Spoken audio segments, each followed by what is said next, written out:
Hello everyone and welcome to SwitchUp.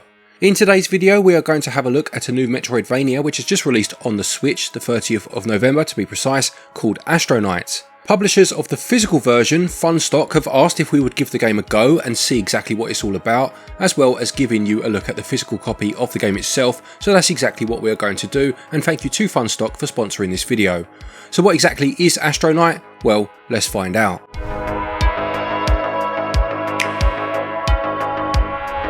So let's begin with a quick look at the box for the physical release from Funstock, and apologies in advance for me wearing a splint in this footage. I broke my hand recently unfortunately, but as you can see the box art shows our protagonist and the colour scheme alludes to the monochromatic nature of the game, something we'll look at in a moment. There's some artwork inside the box which is not always the case, showing the shop of the game, and again we'll get to that later.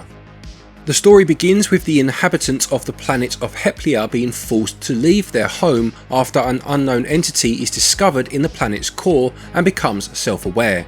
It raises an army of beasts to drive away all that lived there, and ever since, explorers have been sent to the planet's outer reaches to observe the goings on and ascertain whether the people can take back their home.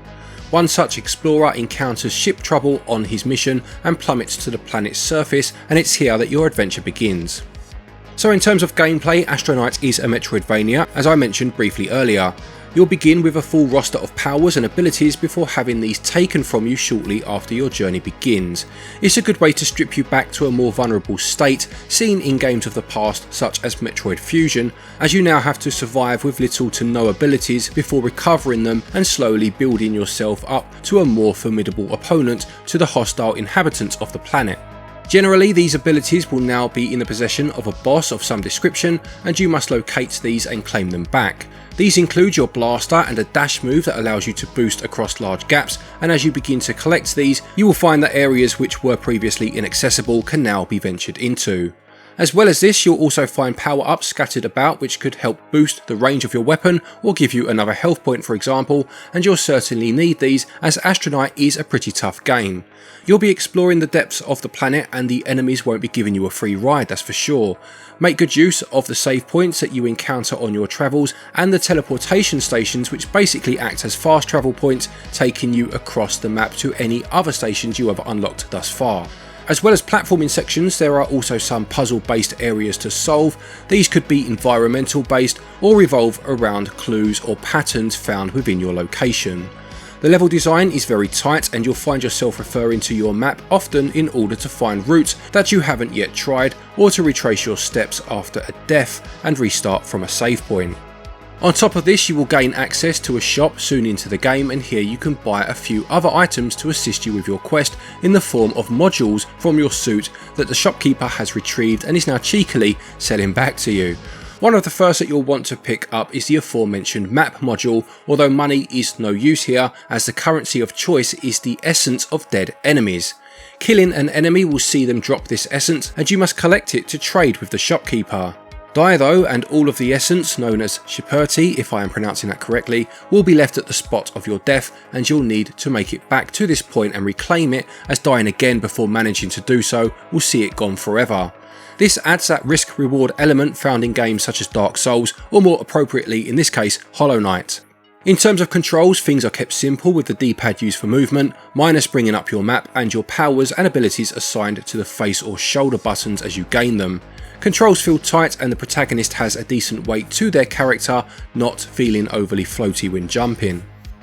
So let's move on to the visuals now, and as you would have seen, a very simple retro style has been adopted, with the game itself referring to it as 1 bit. It really reminds me of a lost relic from the Spectrum era, and I love the monochrome style, which looks especially crisp in handheld mode, with the white characters and foreground objects standing out sharply against the black background, and there are some nice weather effects with occasional lightning strikes brightening the screens. Some of the cutscenes, again owing to the monochromatic look, really give off a feel of old pulp comic books, and they do look quite striking. This could easily have been a science fiction adventure written and inked in the 1950s. Music is incredibly minimalistic, but this does fit the retro style the game is going for, and the sound effects also have that old school feel to them, which is very endearing and suits the overall aesthetic. Astronite's physical version can be purchased from Funstock's website. There is a link to it in the top pinned comment and the description of this video, and it looks as if it will also be available from some other select online retailers.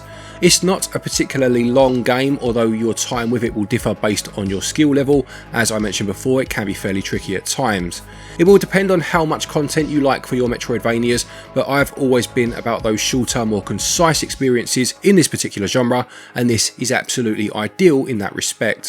Level design is incredibly sound, gameplay is tight and offers a good challenge, and that monochrome art style is perfect if you have any sort of affinity for the graphics of the old home computers. So there you have it, that's everything you need to know about Astronite. I must say I was very pleasantly surprised by this one. I was instantly drawn in by the monochromatic style. It's definitely one that does appeal to me and my gaming tastes, but the gameplay certainly backs up that look, and I've had a very good time with it. Thanks again to Funstock for sponsoring this video. Don't forget there are links in the top pinned comment and the description if you are looking to purchase this one. Don't forget there's also a link down there to our website, switchup.gg, and you can purchase eShop cards from there if you are in the US or EU regions, and you can save yourself 10% off of the price if you use the code SwitchUp. There's also a link down there to Play Asia if you are wanting to import any games. Again, use the link, use the code stated, and you can get yourself 5% off of an order from there. A quick thank you to our Patreons and our channel members for your continued support, and to each and every one of you for watching our videos. Take care, and until next time, happy gaming.